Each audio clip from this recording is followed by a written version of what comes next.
बात मोदी के मेडिटेशन, उसको लेकर ऑपोजिशन के फ्रस्ट्रेशन, और कुछ लोगों को एक तरीके से आप कह सकते हैं टेंशन हो रही है। मेडिटेशन से फ्रस्ट्रेशन और टेंशन दिखाएंगे आपको।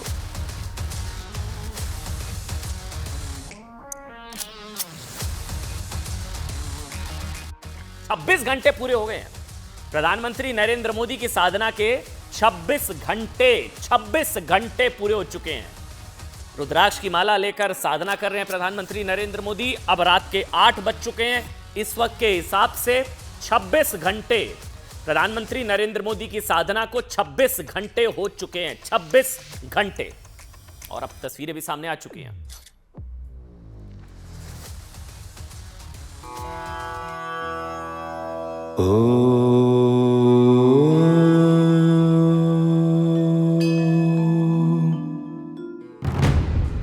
एक शो है, वहां पर 10-10, 12-12 कैमरेज की जरूरत है।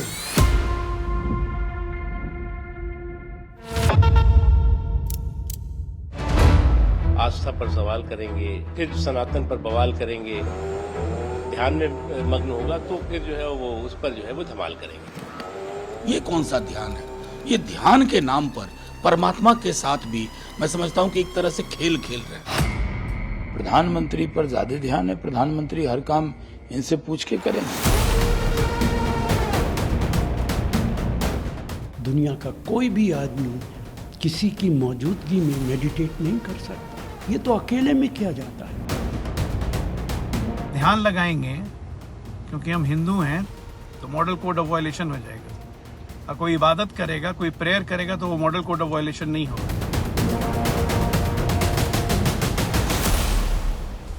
मोदी की साधना से इतना कष्ट पहुंच रहा है ना इंडी गठबंधन को, विपक्ष को, कि अब जो है 26 घंटे से सारे हथकंडे अपनाए जा रहे हैं, साम दाम दंड भेद, कि किसी तरह से ये साधना टूट जाए मोदी जी की।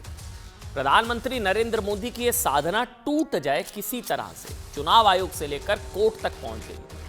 कन्याकुमारी के विवेकानंद रॉक मेमोरियल पर कड़ी तपस्या करते हुए आज प्रधानमंत्री नरेंद्र मोदी का दूसरा दिन। प्रधानमंत्री नरेंद्र मोदी 26 घंटों से कड़ी तपस्या कर रहे हैं, 26 घंटों से।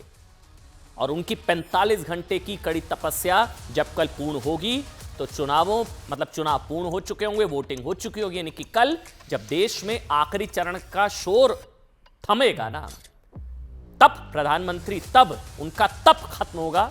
लेकिन प्रधानमंत्री मौन होंगे, एकांत में साधना कर रहे होंगे। तस्वीरें देखिए आज आप। आज सुबह जब प्रधानमंत्री के ध्यान की तस्वीरें सामने आई तो वो भगवा वस्त्र, हाथ में रुद्राक्ष और माथे पर त्रिपुंड तिलक लगाए नजर आए प्रधानमंत्री नरेंद्र मोदी। ऐसी दिव्य और अद्भुत तस्वीरें, ये ऊपर भी लगातार अब सारी तस्वीरें देख रहे हैं। लेकिन मोदी की ऐसी ही तस्वीरों और मेडिटेशन से विपक्ष बहुत फ्रस्ट्रेशन में, बहुत चिढ़ा हुआ है। मोदी की तप साधना से परेशान कांग्रेस प्रधानमंत्री नरेंद्र मोदी की यह साधना तोड़वाने के लिए, आप हैरान हो जाएंगे, हाई कोर्ट चली गई है।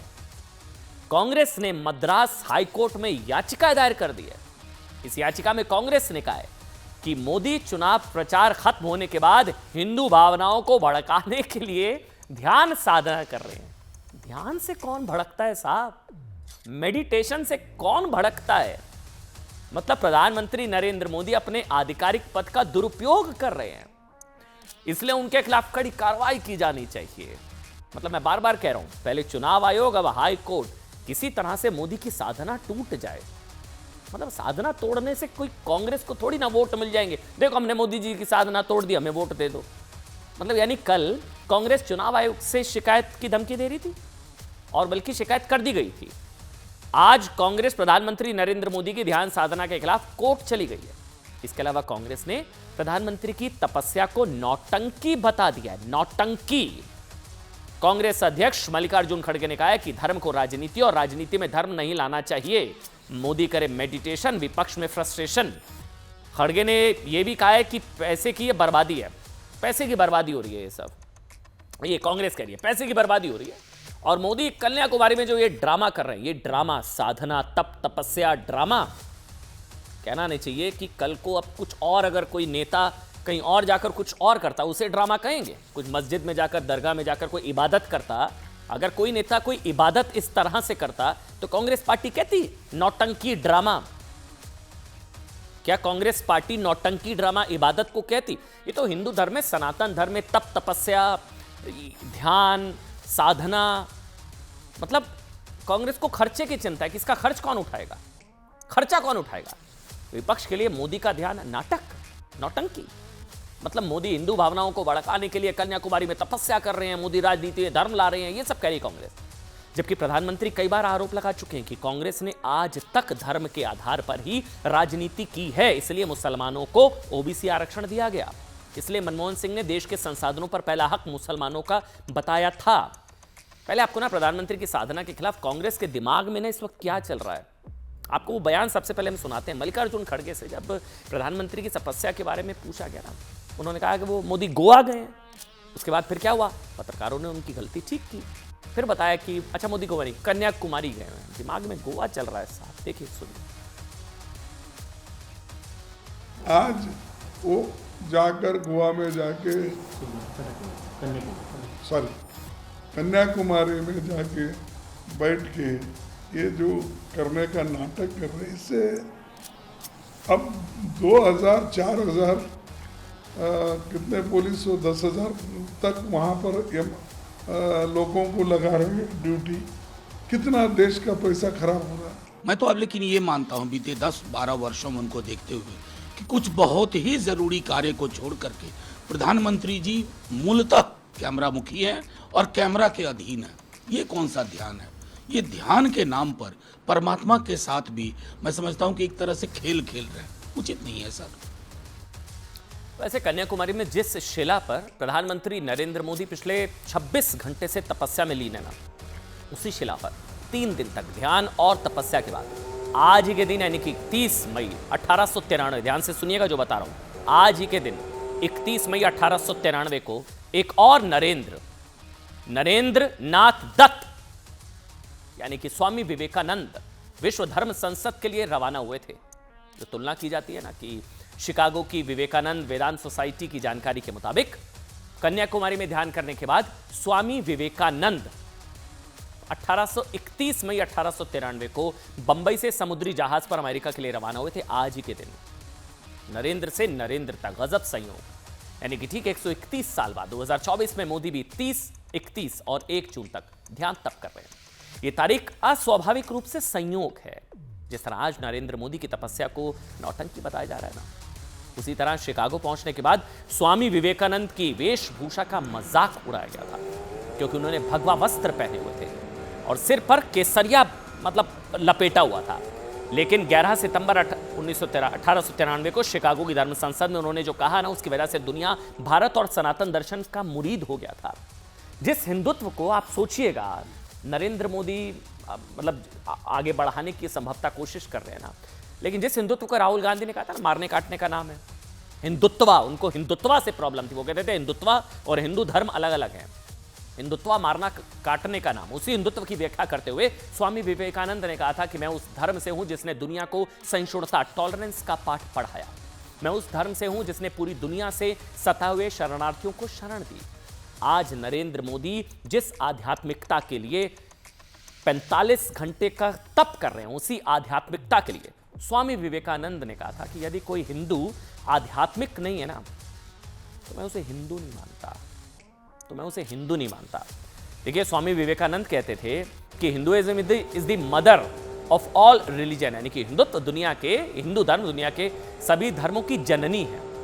जबकि आज के समय में विपक्ष हिंदुत्व और हिंदू धर्म से जुड़े सनातन धर्म की राजनीतिक व्याख्या कुछ अलग तरह से करता है, जो करोड़ों हिंदुओं को चुभती है। आज भी सोचिए ना, ये तस्वीरें देखिए अब आपके, मोदी की ध्यान शक्ति, प्रधानमंत्री नरेंद्र मोदी ध्यान लगा रहे हैं, तप कर रहे हैं, तपस्या कर रहे हैं, साधना कर रहे हैं। इसको नौटंकी, ड्रामा, पैसे के खर्च की चिंता हो रही है। आप जानते हैं आज प्रधानमंत्री की साधना को पाखंड बताया जा रहा है। पूछा जा रहा है कि साधना करने के लिए कोई कैमरा लेकर जाता है क्या, है ना, कैमरा लेकर। ये सवाल है ना, कितने कैमरा, कुछ लोगों को बहुत कैमरा नजर आ रहा है। कैमरे के सवाल पर आज ये देखिए, तस्वीर देखिए आज,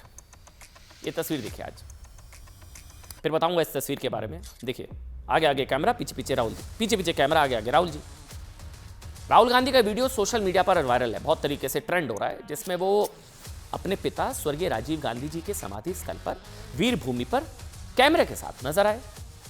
अब इसी को लेकर लोग सवाल पूछ रहे हैं, पिताजी को श्रद्धांजलि देने के लिए कैमरा ले जाने की क्या जरूरत है? लोग सवाल एक तरीके से उठाने की कोशिश कर रहे हैं। जो हमारा विपक्ष है वो पूरी तरह से अपना मानसिक संतुलन खो गया है, उनको अपनी हार निश्चित दिखाई दे रही है और पूरे चुनाव अभियान के दौरान वो तुष्टीकरण की बातें करते रहे हैं। उनको अध्यात्म अच्छा नहीं लगता है, उनको योग अच्छा नहीं लगता है, उनको हमारे देवी देवता अच्छे नहीं लगते हैं, उनको सनातन भी जो है डेंगू, मलेरिया और वायरल लगता है। इसलिए आदरणीय प्रधानमंत्री जी कोई भी काम करते हैं तो वो उसमें विरोध करना शुरू कर देते हैं। आप प्रार्थना कीजिए, दुआ कीजिए। प्रधानमंत्री तो ध्यान कर रहे हैं, आपको क्या एतराज हो जा रहा है? प्रधानमंत्री पर ज्यादा ध्यान है, प्रधानमंत्री हर काम इनसे पूछ के करेंगे। और अब बात करेंगे पानी की एक एक बूंद को लेकर किस तरह से दिल्ली तरस रही है, त्राही त्राही कर रही है दिल्ली।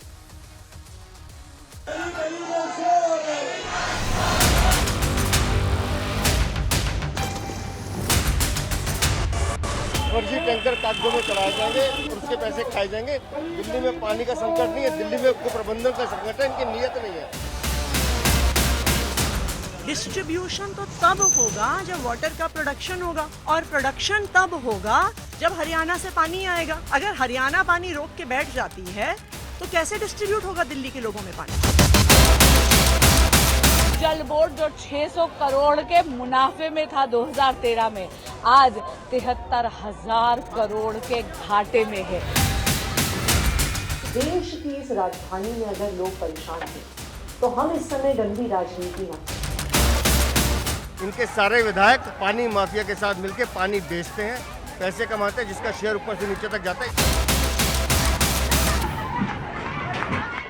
देखिए, भीषण गर्मी में ना दिल्ली के कई इलाकों में लोग पानी की एक एक बूंद के लिए तरस रहे हैं। हालात इतने, ये तस्वीरें देखिए ना आप, हालात इतने बुरे हो गए हैं कि टैंकर इलाके में आता नहीं है, लोग दौड़ पड़ते हैं टैंकर के पीछे। मतलब टैंकर के इलाके में घुसते ही पानी की लूट मच रही है। आप देखिए तस्वीरें, बुरा हाल है दिल्ली का। अब वो कुछ लोग कह रहे हैं भाई मुफ्त पानी की गारंटी थी, 24 घंटे पानी की बात थोड़ी ना की गई थी, मुफ्त पानी की बात थी ना भाई। पाइप और बर्तन से जिसको जितना पानी मिल रहा है ना, सोचिए बुरा हाल है, वो लोग भाग रहे हैं, जबकि इलाके की बड़ी आबादी अपनी प्यास बुझाने को तरस रही है। पानी को लेकर इस वक्त का अपडेट ये है कि भीषण गर्मी की वजह से दिल्ली में भारी जल संकट जारी है, जबरदस्त जल संकट। 10 अपडेट जल्दी से आपको कुछ अपडेट दे देते हैं आज क्या क्या हुआ है। देखिए, पानी संकट के लिए दिल्ली सरकार ने क्या क्या हुआ अब तक, दिल्ली सरकार ने हरियाणा सरकार को जिम्मेदार बता दिया है। भीषण गर्मी से जो है दिल्ली में जो जल संकट है वो अभी भी बना हुआ है।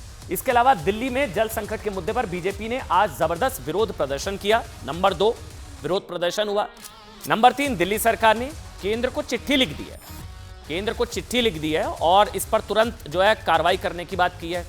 चौथा, जल संकट पर दिल्ली सरकार ने सुप्रीम कोर्ट में याचिका दायर कर दी है, मामला सुप्रीम कोर्ट तक पहुंच गया है। और जल संकट पर बीजेपी का दूसरे दिन भी प्रदर्शन, केंद्र सरकार को दिल्ली सरकार की चिट्ठी और साथ ही मामला जो है सरकार सुप्रीम कोर्ट तक पहुंच गई है कि अतिरिक्त पानी दे दिया जाए। जल संकट में दिल्ली सरकार की सुप्रीम कोर्ट में याचिका कि अतिरिक्त पानी जो है वो दे दिया जाए, क्योंकि वाकई समस्या गंभीर होती जा रही है। लेकिन बीजेपी सवाल पूछ रही तो क्या प्लानिंग की थी भैया आपने, क्या प्लानिंग की थी? जेल में बड़ी चिंता हो रही थी, बाहर आए तो अभी भी वही स्थिति है। मतलब दिल्ली में पानी के लिए हाहाकार मचा हुआ है। ऐसे में सवाल है कि आखिर इस दिक्कत की असल वजह क्या है, हर कोई जानना चाह रहा है ना। और केजरीवाल सरकार इसके लिए कर क्या रही है, ये आज के 5 बड़े अपडेट हैं, एक बार पढ़ लीजिए दोबारा से। भीषण गर्मी से दिल्ली में भारी जल संकट, दिल्ली सरकार का हरियाणा पर आरोप, जल संकट पर बीजेपी का दूसरे दिन भी प्रदर्शन, केंद्र सरकार को दिल्ली सरकार की चिट्ठी और जल संकट में दिल्ली सरकार की सुप्रीम कोर्ट में याचिका। आगे बढ़ेंगे, लेकिन उससे पहले ना ये रिपोर्ट आपको दिखाते हैं कि किस तरह से संकट जो है लगातार विकराल होता नजर आ रहा है।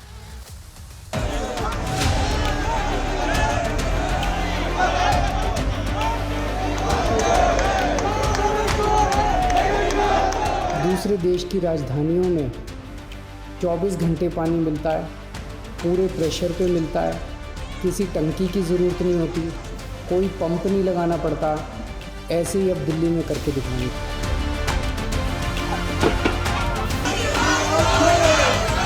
पानी बिल्कुल नहीं आ रहा, उसमें अब लाइट भी कटने लगा है। रिवर का पानी का सप्लाई कर रहे हैं।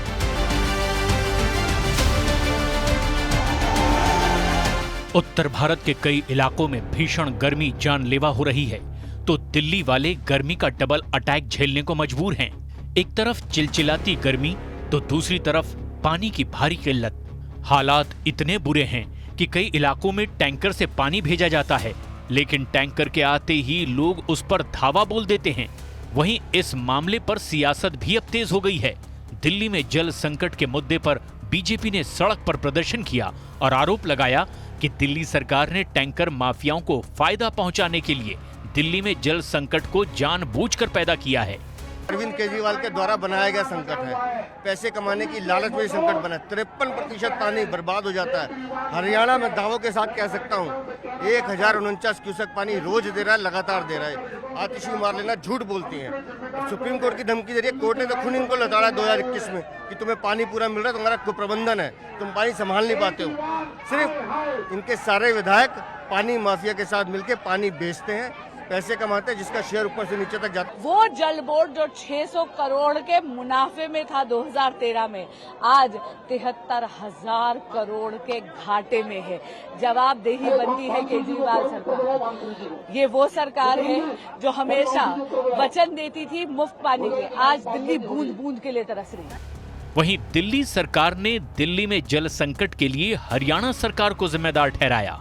दिल्ली के सीएम अरविंद केजरीवाल ने सोशल मीडिया प्लेटफॉर्म एक्स पर पोस्ट लिखकर हरियाणा और यूपी से ज्यादा पानी की मांग की। तो वहीं दिल्ली की जल मंत्री आतिशी ने पानी संकट दूर करने के लिए केंद्रीय जल मंत्री गजेंद्र सिंह शेखावत को चिट्ठी लिखी। और इतना ही नहीं, दिल्ली सरकार ने इस मामले में अब सुप्रीम कोर्ट का भी दरवाजा खटखटाया है। पानी की सप्लाई रोक देंगे, अगर आप यमुना में पानी नहीं छोड़ेंगे, अगर वाटर ट्रीटमेंट प्लांट्स में रॉ वाटर नहीं आएगा, तो सरकार डिस्ट्रीब्यूशन प्लान बना के क्या करेगी?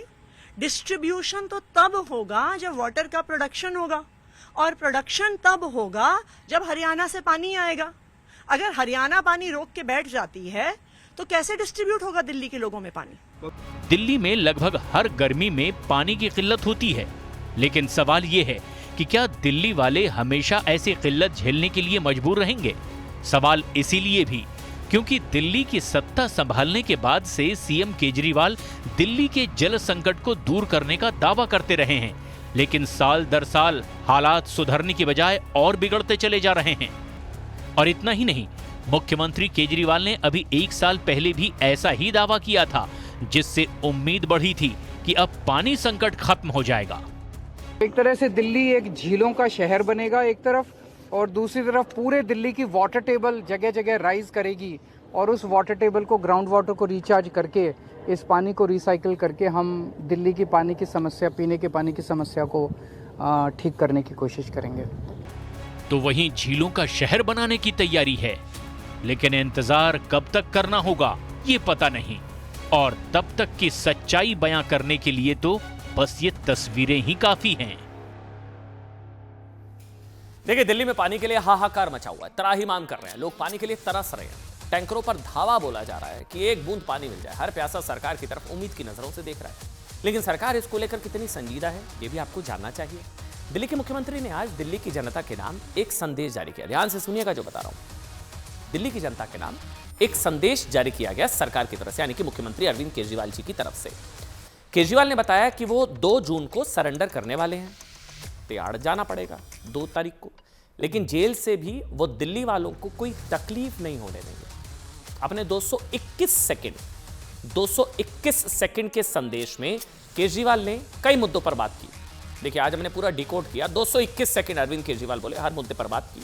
उन्होंने जेल का जिक्र किया, तानाशाही का जिक्र किया, बीमारी से लेकर अपने बुजुर्ग माता पिता जी की बीमारी का भी जिक्र किया, अपने वजन घटने की भी बात बताई, शुगर, कीटोन, सारी जानकारियां दी, किडनी, लीवर के बारे में भी बताया, फ्री बिजली, मोहल्ला क्लिनिक, अस्पताल, फ्री इलाज, फ्री बस सेवा, यात्रा समेत सारी बातें। अच्छा, हम लोग इंतजार कर रहे पानी पर शायद संभवतः बोलेंगे केजरीवाल जी, बस छोड़ दिया या उनसे छूट गया तो सिर्फ पानी का जिक्र। अक्सर वो पानी की बात करते हैं, पानी, मुफ्त पानी, पानी। इस बार 221 सेकंड प्रेस कॉन्फ्रेंस जब आज की, दिल्ली वाले इंतजार कर रहे थे। एक शब्द छूटा, वो था पानी। दोबारा से सुनिए जो मैं बता रहा हूं। उन्होंने सारे मुद्दे, मतलब मैं बता रहा हूं, उन्होंने फ्री बिजली, मोहल्ला क्लिनिक, अस्पताल, फ्री इलाज, फ्री बस सेवा, सारी बातों का जिक्र किया। एक शब्द छूट गया, पानी का उन्होंने जिक्र नहीं किया। वो पानी जिसके लिए दिल्ली में हाहाकार मचा हुआ है, वो पानी जिसके बारे में उनको जेल में चिंता थी केजरीवाल जी को, उस वक्त उसका जिक्र करना उन्होंने मुनासिब नहीं समझा। उस वक्त तो आतिशी जी को निर्देश जारी कर दिए थे जेल से कि देखिए पानी को लेकर कोई प्रॉब्लम नहीं होनी चाहिए गर्मी में, याद है आपको? आज बाहर आए, प्रेस कॉन्फ्रेंस की, 221 सेकंड पानी का नाम ही नहीं लिया। वो भी तब जबकि दिल्ली सड़कों पर है, टैंकरों के पीछे भाग रही है। सुनिए, अच्छा आप सुन लीजिए एक बार, आप शायद आपको सुनाई दे जाए दिल्ली वालों के नाम सीएम केजरीवाल के संदेश की जरूरी बातें। सुनिए क्या कहा उन्होंने, क्या पानी बोला उन्होंने, हमने सुना, हमें नहीं सुनाई दिया। मैं चाहे जहाँ रहूँ, अंदर रहूँ बाहर रहूँ, दिल्ली के काम नहीं रुकने दूंगा। आपकी फ्री बिजली, मोहल्ला क्लिनिक, अस्पताल, फ्री दवाइयाँ, इलाज, महिलाओं के लिए फ्री बस यात्रा, 24 घंटे बिजली, और भी सारे काम चलते रहेंगे। देखिए, केजरीवाल की सेहत की भी बात करनी जरूरी है क्योंकि सबको चिंता है। दिल्ली वालों को संदेश के दौरान अरविंद केजरीवाल जी ने कहा कि जेल में रहने के दौरान उनका वजन, ध्यान से सुनिएगा, 6 किलो कम हो गया है। मैं आपको इस दावे बताऊंगा सबके, क्योंकि अगर ऐसा है तो वाकई चिंता की बात है, स्वास्थ्य पर पूरा ध्यान देना चाहिए। 6 किलो वजन कम हो गया अरविंद केजरीवाल जी का, बकौल मुख्यमंत्री अरविंद केजरीवाल। जेल के बाहर निकलने के बाद भी वजन नहीं बढ़ रहा है। 6 किलो वजन बहुत चिंता का विषय है और ये गंभीर बीमारी के लक्षण हो सकते हैं, ये केजरीवाल जी ने बताया। हमारी कामना है कि केजरीवाल जी जल्द स्वस्थ रहें और हर कोई यही चाहता भी है, ठीक। लेकिन क्या है, अब दावे अलग अलग हैं, हम क्या करें, हमको रिपोर्ट करना है। जेल में रहने के दौरान केजरीवाल के वजन कम होने पर अलग अलग दावे। एक तरफ सीएम केजरीवाल जी दावा करते हैं उनका वजन 6 किलो कम हो गया, वहीं से पहले आम आदमी पार्टी और दिल्ली सरकार के मंत्री 7 किलो वजन कम होने का दावा करते रहे। चलो ठीक है, वो 7-6 चलता है, वो किसी ने 7 बोला, किसी ने 6 बोला। लेकिन जो तीसरा दावा है ना, वो भी सुनिए, जेल प्रशासन का। अब जिसके मुताबिक, जेल प्रशासन के दावे के मुताबिक, केजरीवाल जब जेल में आए तो उनका वजन 65 किलो था और जेल से बाहर निकले तो उनका वजन 64 किलो था। अब तिहाड़ जेल कह रहा है 1 किलो, 65 का 64। केजरीवाल जी कह रहे हैं 6 किलो, दूसरी जो मंत्री हैं वो कह रही है 7 किलो। 7-6 में तो चलिए होता है 6-7 किलो। तिहाड़ प्रशासन कह रहा है 1 किलो कम हुआ। इसका मतलब उनका वजन सिर्फ 1 किलो कम हुआ क्या? अब तिहाड़ ये कह रहा है, हमें नहीं हो सकता तिहाड़ झूठ कह रहा हो, केजरीवाल जी झूठ कह रहे हो, हमें नहीं पता, हम तो रिपोर्ट कर रहे हैं। जेल प्रशासन ने यह भी दावा किया कि इस दौरान 2 बार उनका वजन 1 किलो बढ़कर 66 किलो भी हो गया था, वजन बढ़ा भी था उनका। अब बड़ा सवाल ये कि केजरीवाल के वजन को लेकर किसके दावों में कितना वजन है ना, किसकी बातों में कितना वजन। सुनिए, जेल में मैं 50 दिन था, इन 50 दिनों में मेरा 6 किलो वजन कम हो गया। जब मैं जेल गया तब मेरा वजन 70 किलो था, आज 64 किलो है। जेल से छूटने के बाद भी वजन नहीं बढ़ रहा। डॉक्टर कह रहे हैं कि ये शरीर में किसी बड़ी बीमारी का भी संकेत हो सकता है। अरविंद केजरीवाल जी ईडी की कस्टडी में थे, जुडिशल कस्टडी में थे, तो उनका 7 किलो वज़न घटा था। जब वो बाहर भी आए हैं तो डॉक्टर्स की जांच के बाद इसका अभी कारण समझ में नहीं आया है, ना ही वो वज़न फिर से उनका बढ़ा है। डॉक्टर्स ने जब टेस्ट कराए तो उनके कीटोन लेवल्स बहुत हाई निकले हैं। लेकिन आप सोचिए, दिल्ली वालों का बुरा हाल है ना साहब, दिल्ली वालों पर डबल अटैक है। उधर पानी नहीं मिल रहा है, पानी को ले हाहाकार है। दिल्ली में पारा 50 डिग्री 2 दिन पहले पार हो गया था और गर्मी को लेकर अलग परेशान है दिल्ली वाले, हाहाकार मचा हुआ है। अब तो नागपुर में जानते हैं तापमान, पूरे देश की बात कर रहा हूँ, पूरे देश में, हमने लिखा है ना भट्टी में भारत, भट्टी बना हुआ है पूरा भारत। नागपुर में तापमान 56 डिग्री पहुंच गया, 56। पूरे भारत में हीट वेव से अब तक 150 लोगों की मौत हो चुकी है, 150। यूपी के मिर्जापुर में चुनाव ड्यूटी पर गए 6 जवानों की हीट स्ट्रोक से मौत हो गई। सुनिए डॉक्टर्स क्या कह रहे हैं। डॉक्टर्स का कहना है कि तापमान 50 डिग्री से ऊपर हो तो हार्ट अटैक का भी खतरा बढ़ सकता है। इसलिए ज़रूरी है कि भैया आप सभी अपना ध्यान रखें, अपने आप को हाइड्रेट रखें, पानी लगातार पीते रहें, इस चिलचिलाती गर्मी में अपना ख्याल रखें। चिंताजनक खबरें आ रही हैं।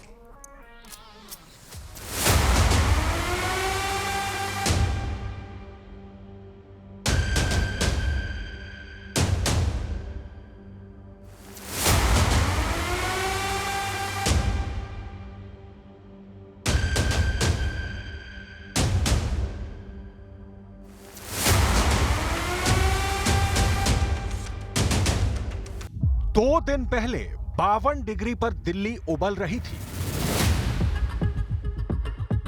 पूरे देश में चर्चा थी कि दिल्ली आग की भट्टी बन चुकी है। लेकिन अब 56 डिग्री की गर्मी के साथ नागपुर ने दिल्ली, जैसलमेर को पीछे छोड़ दिया है। दिल्ली से बाड़मेर तक, हिमाचल से नागपुर तक शहर के शहर गर्मी के 3rd डिग्री टॉर्चर रूम बन चुके हैं। मौसम विभाग ने भी 24 घंटे भीषण गर्मी का रेड अलर्ट जारी किया है। इस बार गर्मी सिर्फ झुलसा नहीं रही, बल्कि जान की दुश्मन बन चुकी है।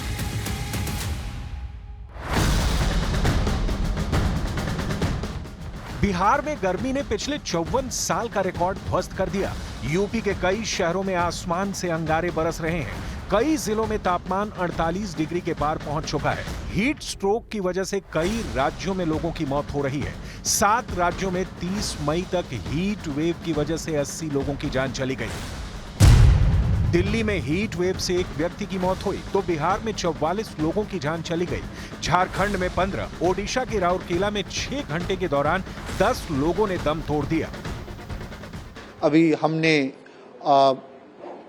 दैट इज बिहार, झारखंड और उड़ीसा के लिए भी heat wave to severe heat wave 2 दिनों के लिए दे रखा है। और उसके बाद डे 3 में वहाँ हीट वेव है और साथ में इसके साथ वार्म नाइट है। Warm night north west India में ही है। वार्म नाइट का मीनिंग क्या है कि दिन के टेम्परेचर भी ज़्यादा हैं और रात के टेम्परेचर भी ज़्यादा रहते हैं, इसलिए वहाँ भी हमारा 2 दिन के लिए ऑरेंज अलर्ट है।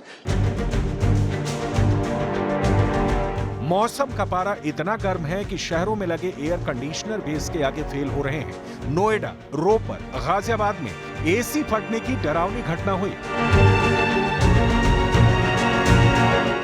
अब मेरठ से भी ऐसी तस्वीर सामने आई है। यहां लाला लाजपत राय मेडिकल कॉलेज के सेंट्रलाइज एसी सिस्टम में शॉर्ट सर्किट की वजह से पूरे अस्पताल में आग लग गई। धमाके से एयर कंडीशनर फट गया। वक्त रहते मरीजों को सुरक्षित जगहों पर शिफ्ट किया गया।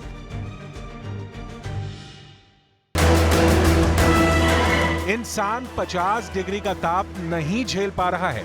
हालत यह है कि मशीनें भी अब गर्मी के सामने पानी मांगने लगी हैं। मेवात में पारा 45 डिग्री पहुंचा और वहां के ट्रांसफार्मर ने जवाब दे दिया। अब बर्फ की सिल्ली और कूलर का इंतजाम कर ट्रांसफार्मर को ठंडा किया जा रहा है। दिल्ली के राम मनोहर लोहिया अस्पताल में हीट स्ट्रोक के मरीजों के लिए रेड जोन बनाया गया है। यहाँ बाथ टब लगाए गए हैं जिसमें बर्फ भरी गई है और मरीजों को जल्द राहत के लिए इसमें रखा जाता है।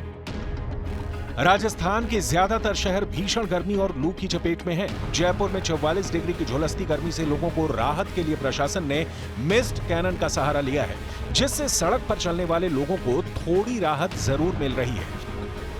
इसी तरह ओडिशा के झारसुगुड़ा गुड़ा में भी धधकते मौसम से बचने के लिए ट्रकों से पानी का छिड़काव किया जा रहा है। गर्मी की वजह से उधमपुर और जम्मू जिले के बीच दरसू वन क्षेत्र में लगी आग 5 से 6 किलोमीटर में फैल गई। अब इससे रिहायशी इलाकों को भी खतरा बढ़ा है। और देखिए, देश में लोकसभा चुनाव का आखिरी चरण है। 7वें चरण की वोटिंग अब कुछ घंटे बाकी रह गए हैं। कल सुबह से बड़ी खबरें देखें, लेकिन इस बीच दो बड़ी खबरें जो आपके चेहरे पर मुस्कान ला देंगी। 2 खबरों को आप नए भारत में स्वर्णकाल की वापसी के संकेत कह सकते हैं। 2 शानदार खबरें देखिए आप। पहली, देश में पहली बार एक साथ 1 लाख किलो सोना, कितना? 1 लाख किलो सोना ब्रिटेन से भारत वापस लाया गया है। इसे आप कह सकते हैं ये 1 लाख किलो सोने की घर वापसी। हमारा ये वहां चला गया था, एक दौर था, क्या हुआ था आप सभी जानते हैं, सोने को गिरवी रखना पड़ा था। लेकिन देश में पहली बार एक साथ 1 लाख किलो सोना ब्रिटेन से वापस भारत लाया गया। नंबर 1, आज स्वर्णिम अक्षरों में इतिहास लिखा जाएगा आज के दिन का। नंबर 2, जीडीपी आंकड़े सुनिए साहब। कल वोटिंग है, उससे पहले सुनिए जीडीपी आंकड़े। 2023-24 के लिए 8.2 जीडीपी ग्रोथ रेट। जी हां, 8.2 जीडीपी ग्रोथ रेट। 2 बड़ी खबरें, आज का दिन शानदार। अच्छा, सबसे पहले ऐसा करते हैं, जो ये सबसे बड़ी खबर है ना, 1 लाख किलो सोने की घर वापसी की बात कर लेते हैं। आरबीआई ने ब्रिटेन से 1 लाख किलो सोना देश में वापस मंगवा लिया है और इसे अपने भंडार में ट्रांसफर कर दिया है। बताया जा रहा है कि आने वाले कुछ दिनों में और भी सोना देश में लाया जा सकता है। इस समय आरबीआई के पास करीब 8,22,000 किलो सोने का भंडार है और ये हमारा 1 लाख किलो सोना वापस आ गया, हम लोग ले आए भारत वापस। अब इसमें 4,13,000 किलो सोना विदेशों में जमा है। इसको लेकर क्या है कि मोदी सरकार इसको वापस लाने जा रही है। बताया जा रहा है कि भारत सरकार ने फैसला लॉजिस्टिक कारणों से किया है। इसके अलावा विदेशों में भारत के सोने का स्टोर लगातार बढ़ रहा था और इसी कारण से क्या हो रहा था, भारत सरकार ने फैसला ले लिया। बताया यह भी जा रहा है, ध्यान से सुनिएगा, कि भारत दुनिया के उन चुनिंदा देशों में है जो पिछले कुछ वक्त से ना आक्रामक ढंग से सोना खरीद रहा है। अच्छा, अब ध्यान देने वाली बात क्या है, ये तो मैंने आपको बताया कि 1 लाख किलो सोना हम लोग भारत वापस ले आए हैं और ये 1991 के बाद एक साथ 1 लाख किलो इतनी भारी संख्या में सोना पहली बार है। अब ध्यान दीजिए ना, एक वक्त वो भी था जब भारत ने 1990 के दौर में सोना गिरवी भी रखा था। वो भी दौर था एक, क्योंकि भारत की आर्थिक स्थिति बहुत बेहद खराब थी और इंटरनेशनल मॉनिटरी फंड यानी कि IMF ने भी भारत को लोन देना बंद कर दिया था। पहले से चल रहे लोन की किश्तों को भी रोक दिया गया था उस वक्त, याद है आपको? ये बात 1990 की, जब चंद्रशेखर प्रधानमंत्री थे और पूर्व प्रधानमंत्री मनमोहन सिंह जी उनके आर्थिक सलाहकार थे, यशवंत सिन्हा वित्त मंत्री थे। उस समय 21 लाख किलो सोना गिरवी रखा गया था। इसके कुछ दिनों बाद साल 1991 में नरसिम्हा राव की सरकार आई और मनमोहन सिंह देश के वित्त मंत्री बने। उस समय भी भारत को अपना सोना bank of England, bank of Japan में गिरवी रखकर कर्ज लेना पड़ा। RBI ने उस समय 47,000 किलो सोना गिरवी रखा था और इसके बदले $400 मिलियन जुटाए थे। एक वो दौर था और मतलब आप सोचिए, कहना तो नहीं चाहिए लेकिन बहुत बड़े अर्थशास्त्री रहे हैं मनमोहन सिंह जी, बहुत बड़े अर्थशास्त्री, लेकिन ट्रैक रिकॉर्ड कुछ और बताता है, सोना गिरवी रखना पड़ा था। अब मोदी जी को अर्थशास्त्र का तो ज्ञान ही नहीं है, लेकिन मोदी के दौर में क्या हो रहा है, 1 लाख किलो सोना वापस, GDP 8.2, जिनका चाय वाला कह के मजाक उड़ाया जाता है ना प्रधानमंत्री नरेंद्र मोदी का, GDP ग्रोथ रेट 8.2, कितना 8.2 और 1 लाख किलो सोना की घर वापसी। मतलब मोदी सरकार की देश की अर्थव्यवस्था नई ऊंचाइयों को छू रही है। शेयर बाजार देखिए कहां पहुंचता जा रहा है और साथ ही ये खबर आज डबल धमाका आज के दिन।